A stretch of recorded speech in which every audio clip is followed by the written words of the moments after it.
जो भी मनुष्य अपने गुरु की आज्ञा नहीं मानते उनका क्या हाल होता है। बहुत सारे लोग यहाँ पर भी विराजमान हैं, वह गुरु के पास जाते हैं परंतु गुरु की बात में ध्यान नहीं देते। आधा अधूरा ज्ञान बहुत नुकसानदायक होता है। जिस प्रकार से अभिमन्यु के साथ हुआ था, अधूरा ज्ञान, चक्रव्यूह में घुसना कैसे है, प्रवेश कैसे करना है, परंतु निकलने का द्वार नहीं पता। उसी प्रकार से एक नाग के साथ होता है। एक गांव में एक नाग रहा करता था, कालिया नाग। नाम से ही आपको लगता है बहुत भयभीत था। पूरा गांव उससे डरता था। वह आम के पेड़ के किनारे एक कुआं था, वहां पर रहा करता था। वहां पर कोई जल्दी नहीं जाता था। दिन पे भी वहां पर लोग जाने से डरते थे। एक दिन एक संत वहां से गुजर रहे थे तो उन्हें लगा कि जो सामने कुआं है, आम का पेड़ है, आज उसके नीचे विश्राम करूंगा। रास्ते में चल रहे थे तो रास्ते में उन्हें एक ग्वाला मिला और कहने लगा, संत जी आप कहाँ जा रहे हैं?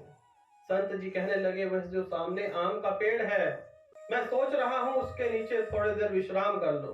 ग्वाला कहने लगा, नहीं महाराज आप मत जाइए, वहां पर कालिया नाग रहता है और वह सभी को डस लेता है, आपकी भी मृत्यु हो जाएगी। संत जी कहने लगे, इसकी चिंता छोड़ दो, होनी को कौन टाल सकता है।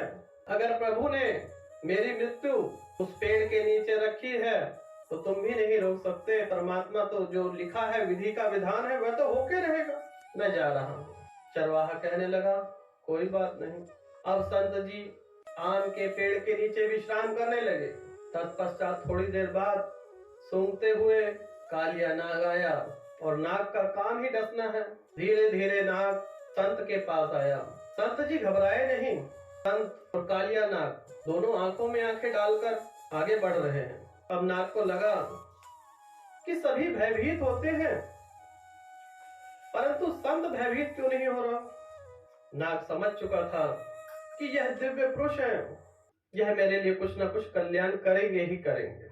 जैसे ही वह पास में आया और संत जी के पास जिस प्रकार से भक्त बैठ जाते हैं उसी प्रकार से शांत होकर बैठ गया। अब संत जी पूछने लगे कि क्या हुआ कालिया नाग, डसोगे नहीं? देखिए मृत्यु के सामने खड़े हैं परंतु भय नहीं है।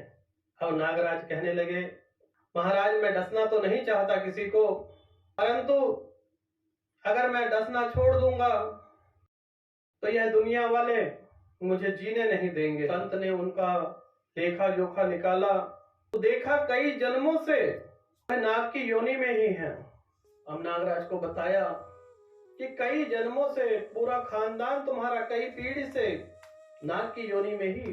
नागराज कहने लगे, हे परमात्मा मुझे कुछ उपाय बताइए, मैं इस योनि से बाहर निकलना चाहता हूँ। तब संत जी कहते हैं, तुम लोगों को काटना छोड़ दो परंतु भय रखना, भय के बगैर यह संसार आपको जीने नहीं देगा। लेकिन वहां पर छोटी सी गलती, वह भय भी भूल गया जो गुरु ने कहा था, भयभीत रखना परंतु किसी को नुकसान मत पहुंचाना। अब नागराज जी बन गए पूरे सन्यासी। रोज वहां पर बैठ जाते, बच्चे आते उनके साथ खेलते, कोई डंडा मारता, कोई बूढ़ा आता, कोई भी, पूरा गांव नागराज जी को बिल्कुल परेशान करने लग गया। अब नागराज जी काटना जैसे ही भूल गए वैसे ही उनकी भूख प्यास भी कम हो गई। धीरे धीरे बहुत कमजोर हो गए। शरीर पर अनेकों चोट पड़ी।